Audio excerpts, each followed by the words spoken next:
Bwana, leo tumeweza kuzungumza na afisa habari wa klabu ya Wekundu wa Msimbazi Simba, hasa kuhusiana na sajili mbalimbali ambazo zilizoweza kufanywa na klabu ya Wekundu wa Msimbazi Simba kwenye dirisha hili dogo la usajili. Hapana shaka tumeweza kuona wale wachezaji ambao waliweza kusajiliwa na Simba na kutambulishwa ndani ya Wekundu wa Msimbazi Simba, lakini shauku kubwa ya mashabiki wa klabu ya Wekundu wa Msimbazi Simba, hasa mara baada ya kuona Simba Sports Club kuweza kufanya usajili ule wenye tija ndani ya timu yao ya klabu ya Wekundu wa Msimbazi Simba. Tumeweza kuona shangwe nyingi, hasa mara baada ya kurejea Kratos Chota Chama, mwamba wa Rusaka, moja kati ya nyota ambaye aliweza kupokelewa kwa ukubwa na heshima kubwa ndani ya klabu ya Wekundu wa Msimbazi Simba.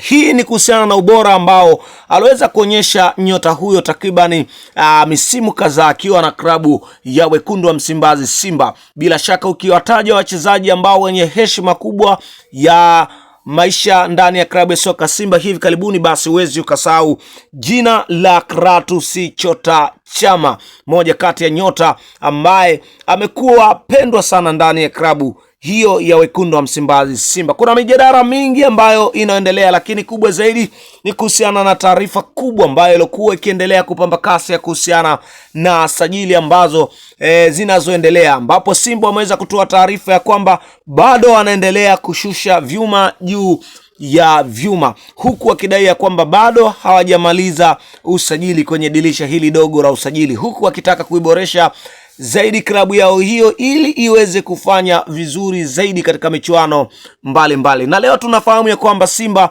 wako kule Tunisia zidi ya klabu ya soka ya Esperance Tunisia katika mchezo wa klabu bingwa, na hivyo mchezo huo utakwenda kuchezwa katika majira ya saa 1 kamili usiku, na hivyo attention kubwa kwa mashabiki wa klabu ya soka ya Wekundu wa Msimbazi Simba ni kuelekea katika mchezo huo. Na hivyo tumeweza kuona kwamba tambo mbalimbali zinazoendelea, hasa mara baada ya Simba Sports Club kuona mtani wake kufanya vibaya katika mchezo wake zidi ya Al Ahly hapo jana. Tumeweza kushuhudia mengi zaidi ambayo aliweza kujili. Je, Simba Sports Club siku hii ya leo naye atafanya vizuri au yatamkuta kama yaliweza kumkuta mtani wake? Sehemu yako ya comment ndiyo sehemu yako sahihi, basi nasi tutapata kuiona hapa comment yako. Lakini moja kati ya taarifa kubwa ambayo inaendelea kupamba kasi kwa hivi sasa ni hii kuhusiana na taarifa baada ya kurejea Kratos Chota Chama, huku wadau